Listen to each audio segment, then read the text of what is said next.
ikaja kwenye haki ile ya ndoa, kutimiza wajibu wa ndoa ili ikamilike, inatakiwa muwe waaminifu. Na kama yule mwanamke atajichanganya, ataonekana kwamba amepinga mawazo yale ya uaminifu, akajigeuza katika tabia zingine kama vile uasherati, amekudharau wewe uliyemwoa, ameenda kuzini na jirani yako mtu mwingine, basi hiyo ndoa unayo haki ya kuiacha, yani wewe utafute mtu mwingine, kwa sababu ya kimaandiko, yani kulingana na taarifa aliyoitoa mheshimiwa mwenyewe Muhammad. Alikuwa katika mfumo mzima wa Taurati na kuzitazama sheria zilizokuwa ambazo ni za mwanzo, kwa sababu nani bwana huyu Adamu hakuwa na uwezo wa kujua kilichoko mbele.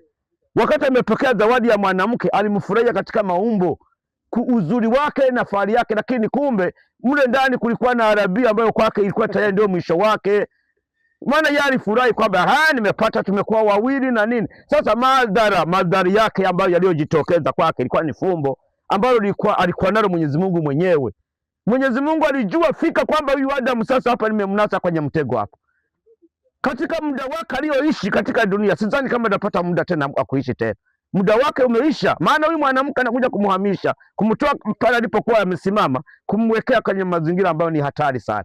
Ndio pale sasa mwanamke ndio wa kwanza wa kuvunja sheria katika ile eneo ambalo Mwenyezi Mungu alikuwa amewaweka. Sasa nikija kwenye maelezo ya Shehe Muhammad alipozungumza kwamba mwanamke anapokuwa amekwenda tofauti kwamba unayo haki ya kumwacha, alikuwa naona kilichoko mbele, anajua kwamba kuna hatari. Mfano mwanamke anaweza akakuuisha, mfano anapojigawa katika maeneo mawili.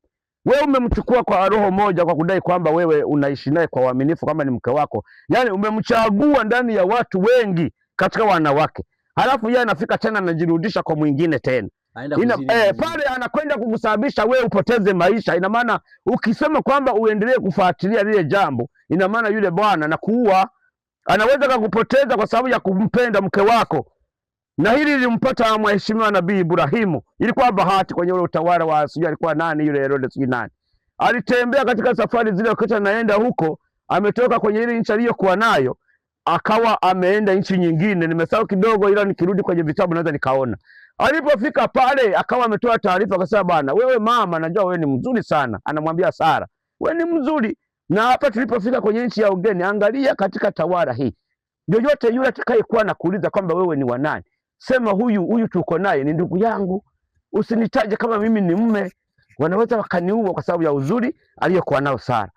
Sasa alivyojitaja vile kwamba mimi huyu tulio naye ni ndugu yake kwa mfalme yule, basi ina maana yule mfalme akasema, madha nimekuwa namuuliza zaidi ya mara 3, ni kweli huyo mko naye huyo mzee?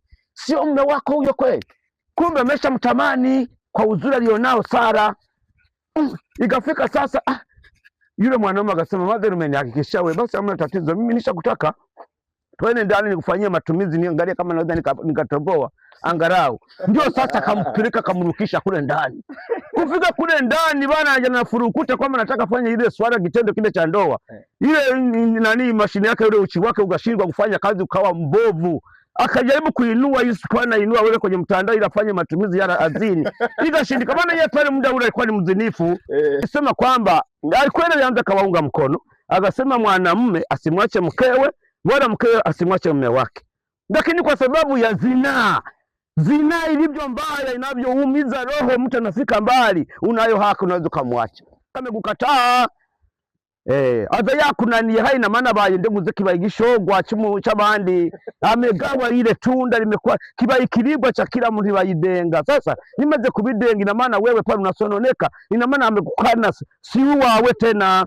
Umugore ryoshe muri kumwe na wewe wewe na nyene muri kumwe ku rugo, ndipo napokuwa na ubora na ngai kwa ni tunda ambalo linaonekana kwamba linaleta ubora, liko kwenye viwango. Lakini ukabona ibiribwa babisangira n'ubundi ikiribwa cyo warurira mu nzu aho bakiguye ko nabandi, ina maana ibayiga igunde kuzisazi gandio ziguye ku mabyi. Maana ukiangalia tayari samani yote imeharibika, ina maana hapo hakuna ladha tena.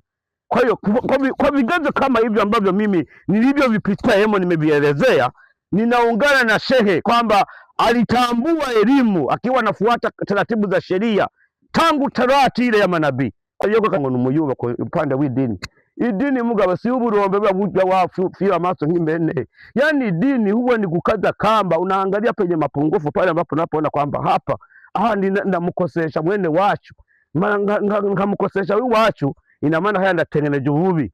Sasa nikisha tengeneza ubaya, yani ububi bwavunkoze niko kugenda tofauti ni dini haya mbambuye mwidini, lakini nikaungana naye kama hivi, tuko pamoja kwenye maswala au kukubaliana katika matumizi au tukawa tunaishi vizuri bila kukwazana, pale nimeshika dini, yani mfashe ndegu inkuzo hii dini.